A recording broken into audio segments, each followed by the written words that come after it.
Bloodborne review, my fair review. Nearly 10 years later, and I decided to play and finish Bloodborne on PlayStation 5, one of the best rated Souls-likes in the history of the genre. Fast-paced, no block Dark Souls, in other words. Let's rate it properly as it deserves.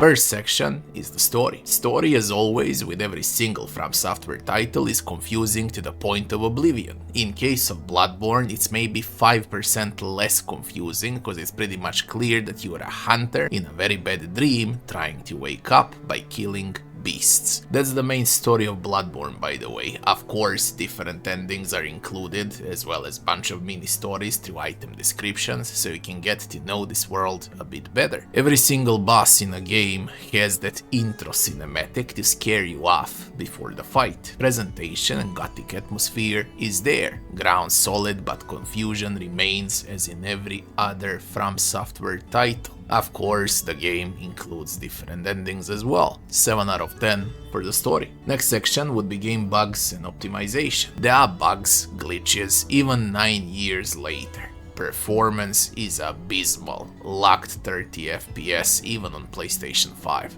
One of the most loved games in the world has zero support and patching from Sony. I blame Sony more than From Software in this case, by the way. And yeah, those locked 30 FPS usually drop to 20 to 25 FPS during boss encounters. Bloodborne is a pure example of a great game that got ruined by performance hiccups and long loading screens. 4 out of 10 for game bugs and optimization. Next section will be game time. It took me around 40 hours to 100% Bloodborne, or better to say, kill all bosses, including the secret bosses and all DLC bosses. Of course, game also offers endless dungeons with chalice dungeon mechanics that I skipped mostly. Maybe I did like 50% or so, cause it reminded me a lot on repetitive Elden Ring dungeons, or better to say, no purpose dungeons. Solid replay value, price is acceptable as well. DLC costs more than the base game, by the way. Game is worth the money, in other words. 9 out of 10 for the game time. Next section will be game difficulty.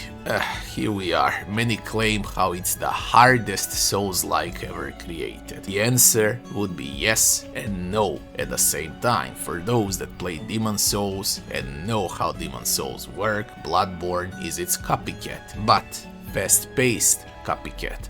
I killed 80% of bosses on the very first try. I died a lot from exploration, fall damage, silly traps, etc. 20% of bosses that took more attempts are indeed harder, but let's be real, this is why I said yes and no at the same time. The game is not that hard at all. There are harder Souls-likes. Now, people consider this the hardest game ever because enemies don't give you a break and everyone swings 360 around them 24/7. That's how the fights are. That's not a main problem because you are fast as well, with the option to shoot and parry almost every single attack in the game. The difficulty lies in the cheap under 30 FPS. That's where the difficulty actually is. Game is not hard, but somehow people ignore the fact that they're playing the game where every frame matters to dodge and parry. When game works like garbage, of course it will be hard to get used to it. Once you get used to the press dodge a second earlier, then you see it happening on screen, the game will become drastically easier. Still, it will present a huge challenge to majority of players. 8 out of 10 for the game difficulty. Next section would be maps and graphics. Absolutely gorgeous game. Gothic style and art style of Yarnam is straight amazing and one of the best worlds ever created in a video game. But of course, From Software decided to ruin that overall beauty with random woods, swamps, or God forbid those rocky mountains in nightmare maps. During some of those confusing maps, I was trying hard to spot where my character actually is on the screen because it often melted with background background, and I can say exactly the same for enemies. DLC and the fishing village in the end is the absolute worst case scenario for your eyes. It is a beauty of a game turned into an ugly beast at its end.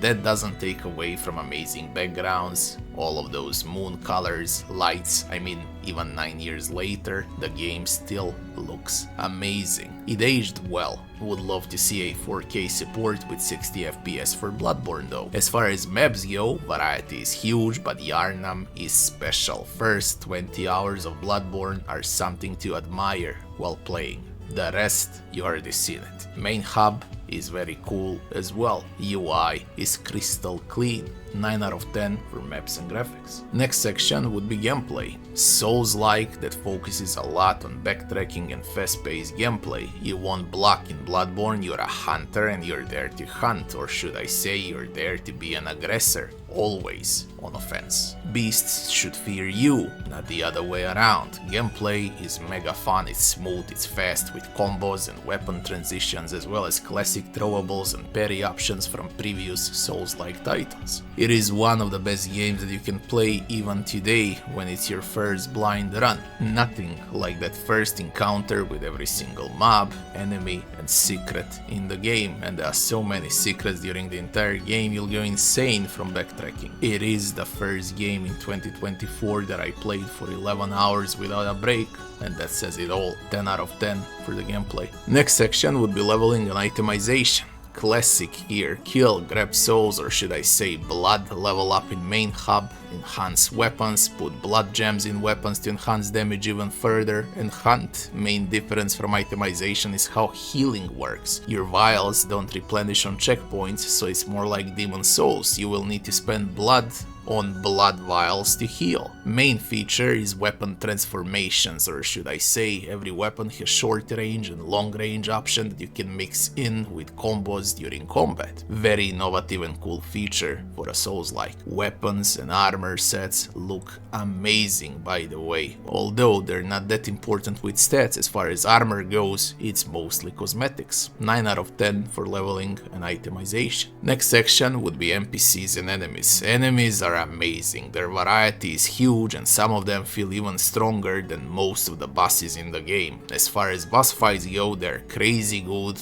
with multiple phases and amazing design on every single boss in a game. Memorable bosses, really memorable, but there is a problem which I'll speak about at the end of the video. Can't say the same for the NPCs like for the bosses, they're just there to clarify the confusing story a bit.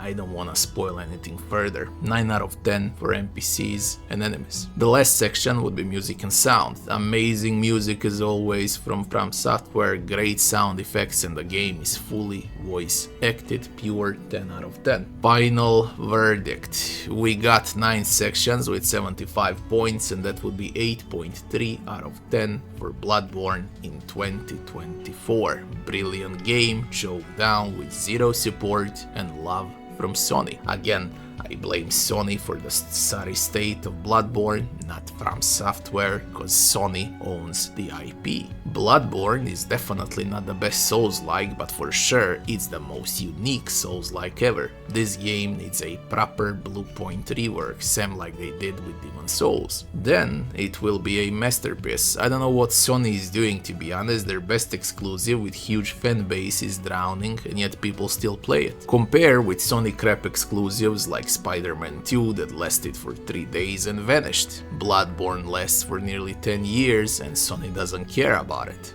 Shame. Now, are there other problems in Bloodborne if we compare it to other Souls-likes? Yes, there's plenty. Some of the problems would be tedious farming for blood vials if you get stuck on a boss, tedious long loading screens when you wanna transition areas, you need to pass through its main hub every time. Same can be said about leveling, all of that is just time waste loading screens for nothing. Lamps, or better to say waypoints, are in most cases far away from the bosses, and that would be also time consuming without a reason. That stupid silly thing copying Demon Souls by passing through mobs to reach the boss is really old style, and these days all Souls-likes put a lamp or a waypoint in front of the boss. so you don't waste time running around, yeah. You cannot upgrade armor, so basically armor is mostly cosmetics in Bloodborne. Weapon variety is lacking as well. This game really needs more weapons, in other words. Most of the bosses are gigantic beasts that swing 360 around them, easy to stagger, with one ability that can always one-shot you. It becomes repetitive after a while. Bloodborne bosses are actually easier than the regular mobs in exploration, believe it or not. As I said, Bloodborne is not without its own problems and issues, no matter what its fanbase thinks about it. This game requires a proper rework. If you enjoyed the video, don't forget to like, share and subscribe, and I'll be seeing you on the next one. Thanks for watching.